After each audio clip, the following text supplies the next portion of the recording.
What's good? What's going on, man? Welcome back to another episode of the Lucky Underdogs podcast.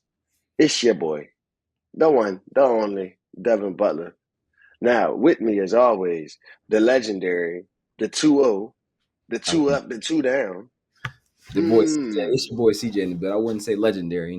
They had a good career. Nah, that boy's a legend, bro. That boy's We a keep, legend. we But keep they had you for, I ain't gonna lie, bro. I haven't seen another Notre Dame football commercial that ran as long as yours, bro. I ain't gonna lie Like, that I commercial. haven't seen another Notre Dame football player have a commercial like that one, champ. Like, I think the I only, don't know, fool. David Grimes had one before we got to Notre Dame that ran for like a couple of He years. did. He David did. Grimes. So I got to shout out my guy. Shout out to GG, man. Shout out to Grimes, man. That's a That's the real real, OG right there, man. That's the real yeah, OG. that's definitely the real OG, man. But Well, we all hey, man, underdogs, man. Great. David Grimes, another underdog, man. We just breed him at Notre Dame, the underdog. So man, that's what hmm we here for another week. Shout out them underdogs, lucky underdogs, man. We here, man. But yeah, we got some things to go over, man. Got some things to go over. Nice little game. yeah, Could have wanted a better result from Washington just to get for rid of them. sure. But For Michigan sure. did thing. So man, you got to just kind of I'm tip. sure all my people in Ohio will feel me when I say this. Muck Michigan. Like, I'm sure all my people in Ohio, shout out to Ohio, man. Like my boy Cameron and Mace say, shout out to Ohio. But yeah, man, I was, congratulations to the Yeah, University of Michigan. Congratulations to Jim Harbaugh and all those guys on that team. They had a hell of a season. I mean, they was definitely probably the best, most consistent football team yeah, all season long. So, I think they got it right. But you never want to see Michigan winning before Notre Dame, yeah. but we'll get into that a little bit later. But the game was definitely, it was a tough game. It showed a little bit of the strength and conditioning aspect of the game. Mm. You saw Michigan really Just wear them down. overwhelm Washington in the beginning of the game. They jumped out on them, had a clear difference of size and speed. And once Washington kind of settled back in, it was competitive for a while, but then towards the end, they just warmed down. Yeah, I'm out here in California, so I was watching that game with a lot of former Pac-12 football players, and they was talking jazzy, like, yeah, man, we finna do that to this. Like them big boys, they don't want none of that smoke, but like, yeah, as you clearly see, football is a physical game, and if yeah, you're bigger and if you're faster, you're gonna win that game most times, the more times than not. yeah. Just like you said, man. Just football is a game of physicality and speed. Those are two things that you need to win the game. And at the end, at some point, it's gonna get physical. And the team that's most physical usually always wins. Washington. It looked like from the start of the game, Washington just didn't have that physical. Just that prowess that Michigan came out with. And you could tell, but you could. It was a very obvious difference between the teams. Like you could tell Michigan had been there. You can tell they've been to the playoffs. They've been playing those big games. Washington players, they made plays. They just didn't make enough plays. They didn't make the important plays. Especially on offense. The offense seemed like they would get past like the 50, get close to the red zone, and then just like do nothing. Like just stall out. So, it just you could tell Michigan had just been there. I think it was more of a, like you said, one, the physicality, speed, the team that's more physical is faster going to win. But then also just kind of as the game went on, you just seen as the experience came to play. Like they just knew what they had to do to win, and the coach, the Harbaugh, shout out to his staff because they made some great adjustments, especially going into that fourth quarter. They held on and they took over the game. They were the better team last night, and it was like, man, like what can Washington really do? Because they were still making some No, plays. It was like it wasn't just making enough. So it was like, man, this is how the game go. no. How the For game. sure, man. I think it was definitely. I mean, I think both coaches definitely did a great job. I mean, Washington came out in the second half. They were stifling that run, and up until like the last 10 minutes of the game, they definitely was real competitive. It was a 7 point game, and then the way that they closed out the first half was real impressive to me too. To be able to go down there, get that score, Like that was something that I thought was super, super impressive, bro. And my hats off to the Washington coach and the whole Washington team. You know, they had a hell of a season. They balled out. I just think they couldn't make the plays when they needed it. You know, they couldn't really get over the hump like they needed to in some of those plays. Um, I hate to say it, but you know they was really riding high on Michael Penix all year long. He was one of the most accurate downfield throwers all year long. Had just was placing the ball wherever he needed it to. Some of the catches that his receivers were making was just outrageous, Mm-hmm. and they just didn't have that on Monday night, bro. Like he was, you could see it from the first drive. Like once Yeah, they got down to the end zone, he had a dude open in the end zone and clearly overthrew him. And when I saw that, I was like, oh yeah, nah, this ain't gonna be a good game. He's too nervous. Something's going on. you could Like I tell. know he got hurt a little bit. Like Yeah, yeah, it was just he so wasn't his normal. He against wasn't his normal Texas, self. he was so smooth, so in rhythm. Like Smooth. the ball was coming out like just the ball was just coming out just smooth, and then his receivers are making like crazy plays, and then against mid like last night it just was like just kind of dead. Like they just didn't feel like Yeah. they had the energy almost like, and that might have been the reason too. They might have just got too almost like too hyped up, and it just kind of drained like Too almost up for drained that them. last one. So I mean, Yeah, I mean, you also can't take away from the defense that Michigan Michigan has. I mean, defense, they yeah, got one of the top defenses in the yeah. country. Uh, they was yeah, But they their DBs are some big boys. Like they're not little DBs. So you know that was probably the first time Washington had to gone against DBs that was their size and bigger. They had safeties out there 6'4", 210, yeah, 6'3" and up. Like you know what I'm saying? They wasn't used to, and those guys is running too. Like it's mm, not like them just big dudes that's just out there. They just downhill players. Like those are dudes that can cover. Those are dudes that the coaches are leaving in man coverage because they trust them because they 3-4 year starters and they NFL caliber guys.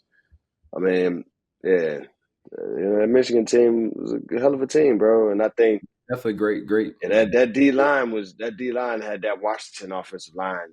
Yeah, Them boys didn't know what to do. I mean, all those holding calls, they was killing them, bro. Like anytime they was getting a little bit of momentum, that like they was yeah, just shooting themselves in the foot. It just wasn't. It wasn't a winning effort. Like I don't think that even if they would have won that, I don't think they wouldn't have won that game even if they did. Like when it was still 13-20, and yeah. I think they fumbled or something like that. It was some kind of turnover. But you know, even if they would have gotten that and they would have changed the game around, I don't think that would have made too much of a difference. I think Michigan still would have went down and scored like they did. Yeah, you could just tell like the game was always kind of in Michigan's like they just had the momentum the whole game. Um, Mm-hmm. I would say like the receiver from Washington, Rome, Duze, I think that's how you said Duze. It's cold. Yeah, dude. He Oh, was that boy. open. He was open. I mean, I know he like a top 5 pick, like so, but he was open the whole game. So Oh yeah, Shawty was open, man. He just couldn't get him. He couldn't hit him. Fool. It was crazy. It's like yeah, because you just had never seen that from Michael Penix all year long. Like yeah. So I mean, dude was a real accurate passer. So to see that in the final game of his collegiate career, I know that hurt his heart, bro. Like, yeah, and I don't know what it was. If the moment was too big, I don't know what it was, bro. But yeah, man, that was a tough one to watch. And I know that's gonna be something that sits with him for a little bit. You know, hopefully not too long. He'll be getting paid on Sundays, but yeah, hopefully he doesn't let that deter him, and I doubt he'll let that affect his confidence. for sure. I think he'll bounce back. Be good. But I think definitely shout out Michigan, and they definitely did a good job defensively, making him Hey, did kind you know that Coach of. Elston was the D line coach at Michigan, bro? Did know that actually, which is kind of funny. Yeah, man. I did Shout out to Mike Elston, man, for getting the ring. recruiting coordinator and like He the the D coordinator? no like recruiting coordinator. Oh, he the recruiting coordinator. Yeah, I think I'm not sure. I think he was at one point, but I know at Notre Dame he was at one point. But Yeah, yeah, he did. I mean, he's a pretty good recruiter, though. He he's a did good get a lot of dudes. He did get a lot of dudes in there. yeah, Now I he's a think good about recruiter. But yeah, no, Michigan. I think they just had a great plan going into that game. They definitely they definitely eliminated the big plays. Um, Oh yeah, and I think that was probably why Penix was like almost looking a little, shaky at some points, just because, I mean, I haven't really watched Washington that much this year, but against Texas, it was like big play, twenty big yard catch, plays. 20 yard catch, 20 yard catch. And you didn't see that last night. It was like 10 yard catch and they tackle, 10 yard catch tackle, and maybe a screen pass tackle. So Michigan did a great. I think overall Michigan did a great job, and then they stuck to what they did on offense. They stuck to what they were good at, Mhm. running the ball. And once I seen the dude take the two TDs in the first quarter, I was like, yeah, this game is over with. I was like, yeah, Shit, this joint's rough. It's gonna be they got an uphill battle after that. They yeah, got a hell of an uphill uphill battle. battle. And then they running the ball on you, it's over with. So man, shout They out was Michigan. scooting on them boys too. They they did it. They did it the right way. Shout out Blake Corum, man, Virginia boy. Actually, I think he from like Northern Virginia, but I still give him his Man, shout out to Cam Good. He from DC. You know what I'm saying? If that's what we doing, we got a couple of DC dudes out there in yeah. Michigan, man. A few of them young boys out there got them natty rings, man. But shout out to Cameron Good. Mm-hmm. Played ball with his older brother Kevin Good in Little League, man. I remember when Cam was just a young boy out there terrorizing dudes. But yeah, now he's still doing the same thing on the D line in Michigan. So shout out to little bro, man. Yeah, man. That's major, bro. Even though he went to St. John's and it's always flustered Johnny's, but still shout out to y'all, man. So kind of switching gears though, man. We talking about how Michigan kind of did it. They kind of did it the little bit of the old school way, I guess you could say. Kind of develop Hard nosed football kind of hard way. nosed way. Yeah. And is that kind of I mean, we kind of sort of, as far as running game wise, we definitely kind of have that same identity, good old great old line, run game, and then, play style defense. We definitely, the formula is there, Michigan is definitely kind of put the formula out there, and in the atmosphere. So is this, I think, is that something we should follow, or is that, like I think Michigan and Notre Dame, two programs that's always going to be somewhat similar when you put them on paper. Like they're going to definitely have shades that are kind of the same. Definitely both going to have tough defensive lines. Both going to have physical linebackers, and both going to have some DBs that can ball. And then they always going to have an O line. Always going to have some tough running backs, Mhm. and always going to have them a middle of the pack quarterback, for better or for worse. Yeah, for sure. Yeah. And sometimes have some of those guys that stand out every once in a while, but most of the time it would be, kind of mid tier guys. Michigan. Right. For sure. but but yeah, I think that the Notre Dame's team next year definitely resembles this Michigan team. I mean, I think Riley Leonard is a little bit tougher than J.J. McCarthy. I mean, I know that's crazy to say, to about somebody being tougher than the quarterback who just won. But Right. I think that Riley Leonard definitely got some major moxie to him. And I think Angeli is definitely somebody who's got a very talented arm, and he's a hell of a quarterback with some moxie to him too. So I think with either of those guys, you got somebody that kind of resembles that McCarthy kind of, tough. I'll do whatever the team needs for me to win, whether that's throwing for 280 or throwing for 150 and running for 60. Like, I'll get that done because I'm gonna make sure that the team wins. So I do see how Notre Dame can definitely resembles this Michigan team next year. I think that they got a good chance to definitely do some great things. They Mm-hmm. got some guys that got some experience this year. They got some big name transfers coming in. They got like 3 or 4 receivers that's transferring in, so that's a ton of experience. Hopefully, those guys come in the spring so they can get a little more acclimated, get that practicing in, get adjusted to the playbook and stuff like that. So I think that I'm expecting a better season from Notre Dame next year. I definitely think that it's with the 12-team playoff for sure we should be in there. Yeah, Like that's I like don't think that's a given. that should be. If we don't make the 12-team playoff, that's crazy. Yeah, That's I think crazy. that should be almost a given every year. And I think, just Yeah. watching like a team like Michigan, man, like, they've been to the playoffs. What is it, like 3 straight? Is it 3 straight years? Yeah, Last, something like that. They've been working, bro. They've last been four. working.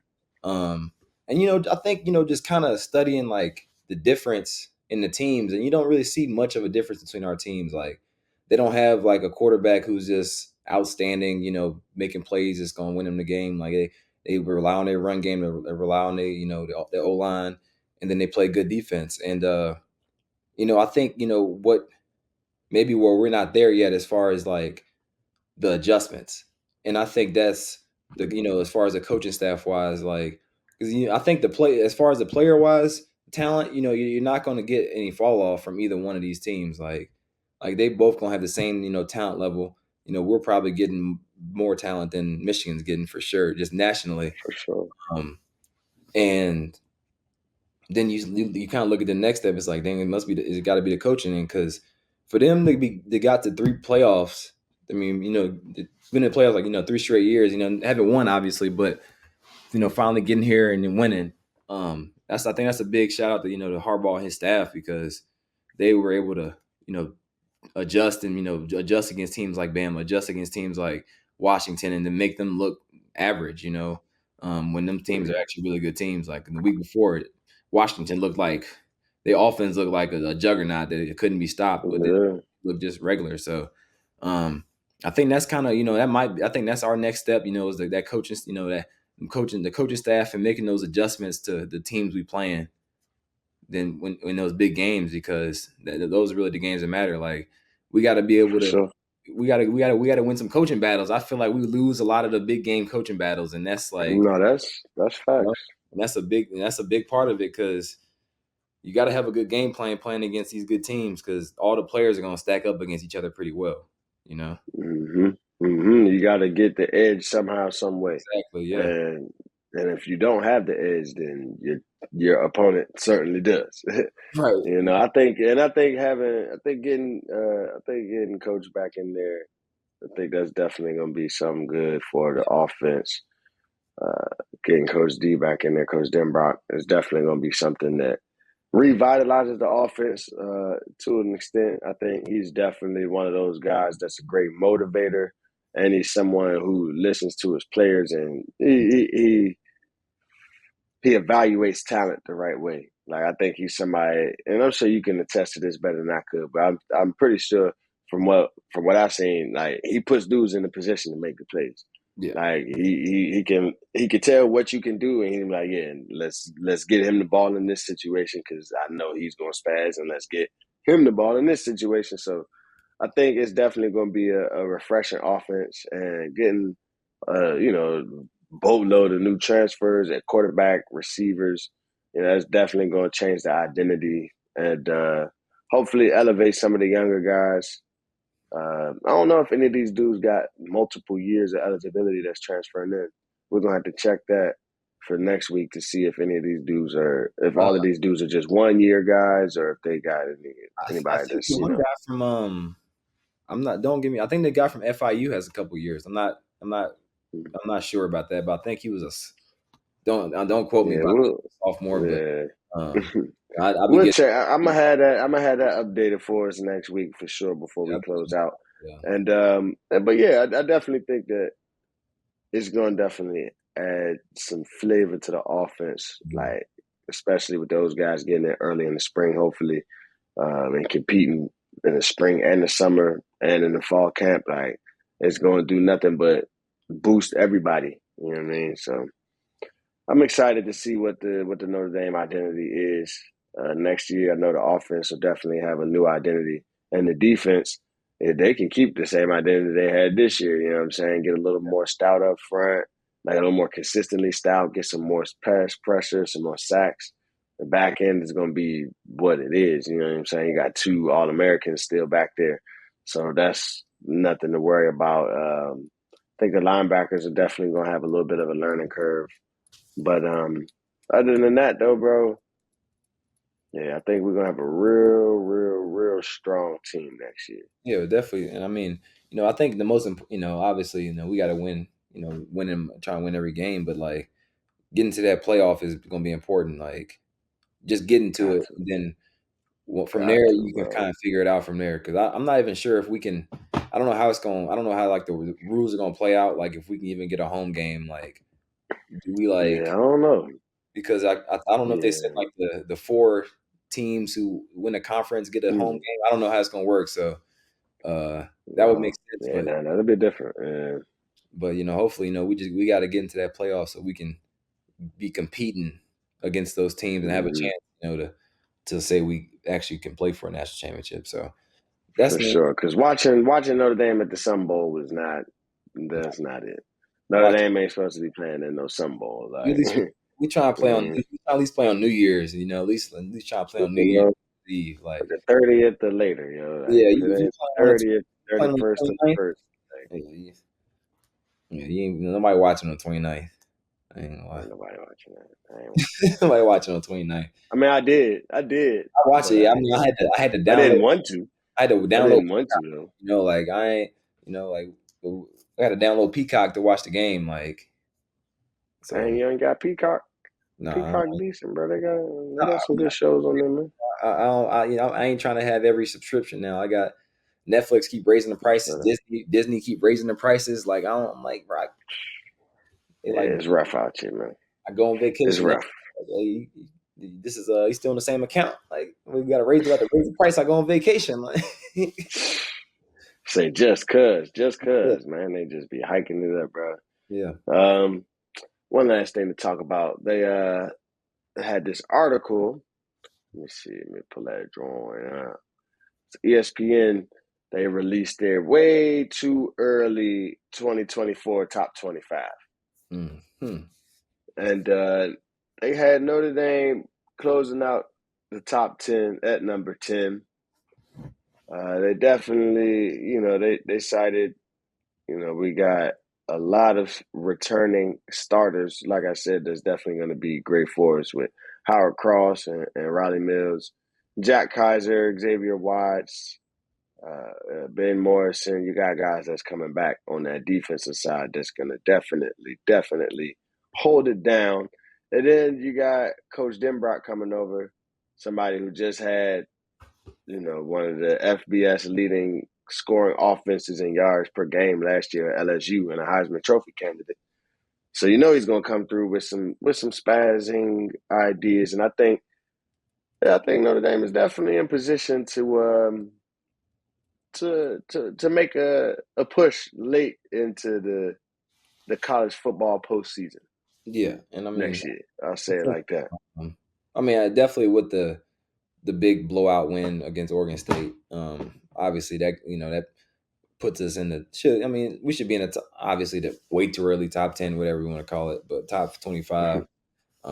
Nobody them rankings don't mean nothing as we know, but But, well, we definitely got a good future to look forward to. I think the coaching staff kind of starting to come together. Uh, the players are going to be. I mean, the players are going to be who they. The players going to be the players. They're going to turn into the guys they want to turn into. So it's all in kind of the work they want to put in. So beyond that, it's just like kind of getting them to that place, putting them in the right spot so we can be successful. And I think that's our next step. We got the players now. Like before it was, oh, we ain't got the speed, or we ain't got these guys, or this or that. Like now, I feel like we got the talent to compete against anybody, especially with this transfer mm-hmm. portal stuff. The talent has been so much more spread out now. So I think we definitely got the talent, we got the guys. We just got to put it all together, and then see how it goes, man. Yeah, most definitely. I'm excited. I think I'm gonna definitely be tuned in for spring ball. I'm gonna be following some of those updates, seeing how everything is going for sure, making sure them boys is on it. You know what I mean? Hmm. Making sure them boys stay on it, bro, because they got an opportunity to do something special this year. I think Yeah. definitely think they got the opportunity to do some real special things. And yeah, we'll just have to tune in and wait and see. But one So thing's who for do they sure, have they as left. number one? Oh, number one, Georgia. They had Georgia as number one. And then Georgia is. They had Georgia number one. They had Texas as number two.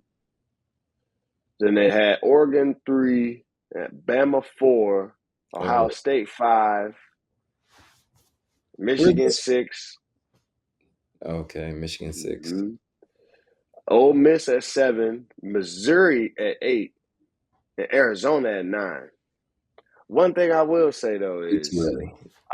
I watched that Arizona bowl game, where they played Oklahoma, and they got themselves a nice preview of what it's going to look like being in that Big 12. That was probably one of the best bowl games outside of the playoffs this year. They got that. They had the true freshman quarterback that was really doing his thing all year long. I think his top receiver's coming back. So yeah, I think Arizona definitely going to be an issue. They might sneaky. They might be in the Big 12 championship next year. Sneaky. I like I'll that. say. That's Shout a out. nice little prediction though, right there. Arizona. Yeah. Arizona. Shout out to my Wildcat homies, man. Shout out Matt. Shout Arizona. out to Mark Watts, man. Shout out to Watley, man. Shout out to Coop. Shout out to Tate, man. Shout out to them boys, man. Yeah, they we'll see about Arizona. They always prove themselves to be who they are.